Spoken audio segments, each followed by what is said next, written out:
Ok, bonjour, c'est Tonton James. On se retrouve sur un nouveau tuto Adobe XD. Le mien est déjà ouvert et j'ai déjà ouvert le fichier travail. Alors, ce qui va se passer, c'est que on va faire une animation 3D, un prototype en 3D. C'est un truc super cool et je vous assure, c'est pas compliqué de le faire. Alors, c'est qu'on va commencer tout de suite. On va faire juste un truc de rectangle, comme j'aime bien.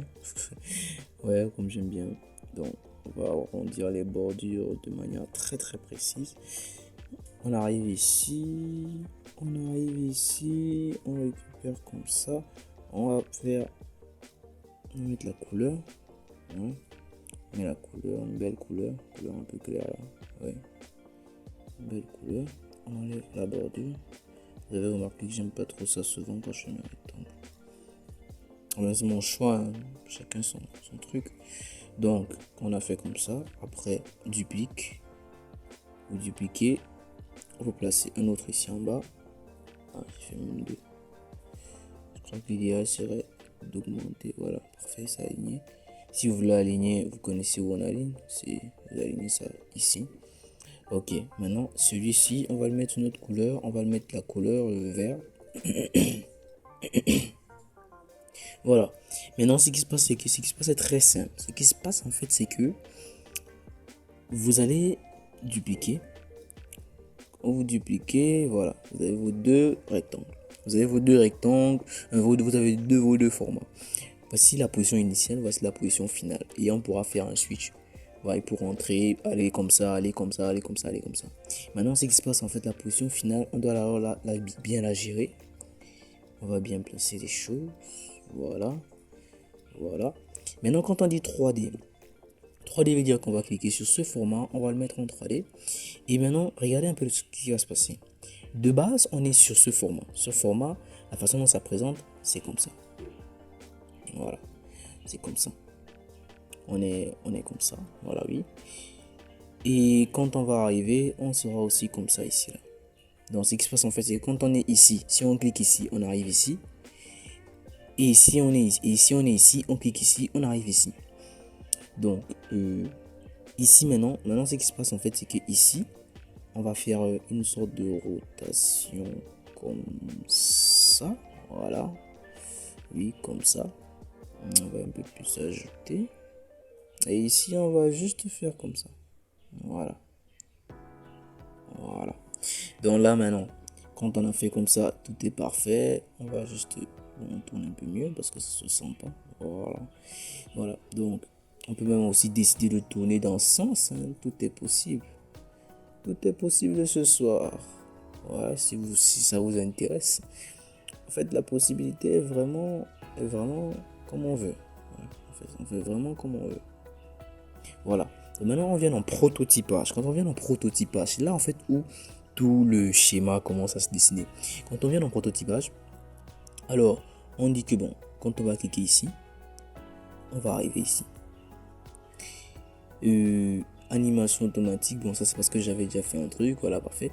On m'a mis 0,8 secondes pour qu'on ressente bien l'animation. Mais si vous voulez que ça parte vite, baissez. Mais c'est parce que je veux vraiment ressentir l'animation. Vraiment voir, que ça se voit concrètement. Pareil pour celui-ci, on dit que bon, on clique ici, on arrive ici. Bon, maintenant le problème c'est que ce ne serait pas super réaliste.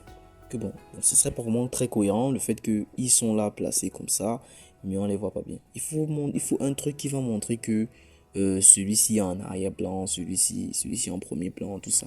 Donc on peut dire que on va ajouter, si on ajoute le nombre porté, à quoi ça va ressembler, ça va être encore plus intéressant d'ailleurs. Oui, on peut dire que donc, ici ça part d'emporter. Et ici également, on va peut-être ajouter des bordures, je sais pas, des trucs.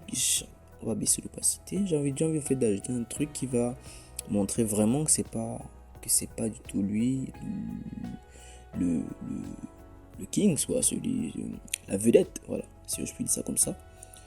Ok, voilà, on est à 30%. Je crois que 30 c'est même peut-être petit. Ouais, peut-être. Bon, on va peut-être mettre les bordures, peut-être des bordures spécifiques. Non. Oui, on va laisser comme ça. Bon, maintenant, quand on a fait le prototypage, on a tout fait. Maintenant, on regarde la preview. On regarde l'aperçu. Voilà comment ça va se montrer. Quand on clique ici, Vous voyez ce que ça fait? Cet effet-là, c'est juste waouh. Clique ici, parfait. Clique ici, parfait. Clique ici, parfait.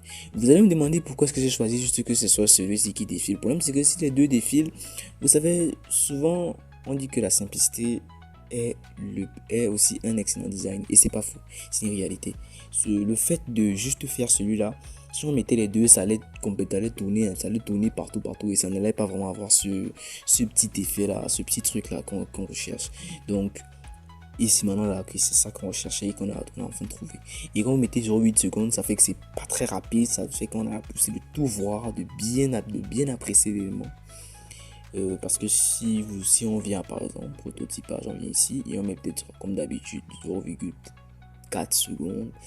Et ici 0,4 secondes.